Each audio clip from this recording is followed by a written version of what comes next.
తిరుమల శ్రీవారి దర్శనం కోసం విపరీతమైన రద్దీ కొనసాగుతోంది. సెలవుల నేపథ్యంలో ఒక్కసారిగా రద్దీ పెరిగింది. భక్తుల తాకిడి పెరగడంతో శ్రీవాణి ఆఫ్లైన్ టికెట్లను టీటీడీ రద్దు చేసింది. ఆన్లైన్లో శ్రీవాణి దర్శన టికెట్లు పొందిన భక్తులకు యథావిధిగా దర్శనం కొనసాగుతోంది. రద్దీ కారణంగా గురువారం నాడు అలిపిరి భూదేవి కాంప్లెక్స్ వద్ద తోపులాట జరిగింది. శుక్రవారం క్యూ లైన్లలో భక్తులు నానా ఆగచాట్లు పడ్డారు.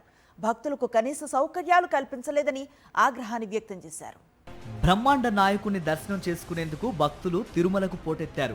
ఉద్యోగులు, విద్యార్థులకు వరుస సెలవులు రావడంతో కుటుంబాలతో తిరుమలకు క్యూ కట్టారు. దీంతో తిరుమలలో క్యూ అమాంతం పెరిగిపోయింది. అయితే క్యూ లైన్లలో గంటల తరబడి నిల్చున్న భక్తులకు కనీస సౌకర్యాలు కల్పించకపోవడంతో టీటీడీపై ఆగ్రహం పెల్లుబుకుతోంది. కంపార్ట్మెంట్లన్నీ నిండి క్యూ లైన్లు 3 కిలోమీటర్ల వరకు పెరిగింది. సర్వదర్శనానికి 30 గంటల సమయం, ప్రత్యేక దర్శనానికి 8 గంటల సమయం పడుతోంది.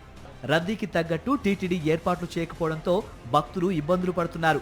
గతంలో ఎంతో బాగుండేదని, ప్రస్తుత కూటమి పాలనలో అధికారులు, పాలక మండలి భక్తులను అస్సలు పట్టించుకోవటం లేదని విమర్శలు వెల్లువెత్తుతున్నాయి.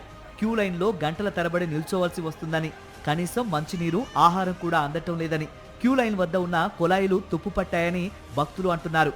సర్వదర్శనం టోకెన్ల కేటాయింపులో అవకతవకలు జరుగుతున్నాయని ఆరోపిస్తున్నారు. 30 నిమిషాల్లో 15,000 టికెట్లు ఎలా ఇచ్చేస్తారని ప్రశ్నిస్తున్నారు. తిరుపతి అలిపిరి వద్ద భూదేవి కాంప్లెక్స్ దగ్గర నిన్న తోపులాటలో అనేక మంది గాయపడ్డారు. భద్రతా సిబ్బంది కూడా భక్తులను నియంత్రణ చేయటంలో విఫలమయ్యారు. ఇక ముక్కోటి ఏకాదశి సమీపిస్తోంది. తిరుమలకు ఇప్పటికంటే భారీగా భక్తులు వస్తారు. మరి శ్రీవారి దర్శనం కోసం వచ్చే వారిని నియంత్రణ చేస్తారా లేక గాలికి వదిలేస్తారా అనేది చూడాలి. ప్రస్తుతం తిరుపతిలో నేరుగా కౌంటర్ల ద్వారా ఇచ్చే ఆఫ్లైన్ సర్వదర్శనం టోకెన్లు, నడకదారి భక్తులకు ఇచ్చే దివ్య దర్శనం టికెట్ల జారీని నిలిపివేసి వాటిని పూర్తిగా ఆన్లైన్ చేయాలని అధికారులు భావిస్తున్నారు.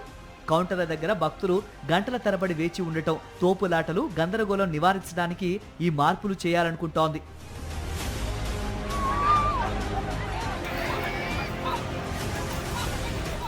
సర్వదర్శనం టోకెన్లు మాత్రమే కాకుండా శ్రీవాణి ట్రస్ట్ టికెట్లను కూడా ఇకపై ఆన్లైన్ ద్వారానే కేటాయించేలా ప్లాన్ చేస్తున్నారు.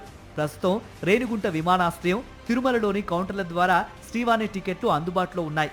కొత్త విధానం ప్రకారం భక్తులకు దర్శనానికి ఒక రోజు ముందుగానే తమ మొబైల్ ఫోన్ల ద్వారా ఆన్లైన్లోనే ఈ టికెట్లు బుక్ చేసుకోవాల్సి ఉంటుంది. తిరుమల, తిరుపతి పరిసర ప్రాంతాలకు చేరుకున్న భక్తులు మాత్రమే ఈ టికెట్లను పొందేలా ఒక ప్రత్యేక మొబైల్ యాప్ను టీటీడీ సిద్ధం చేస్తోంది.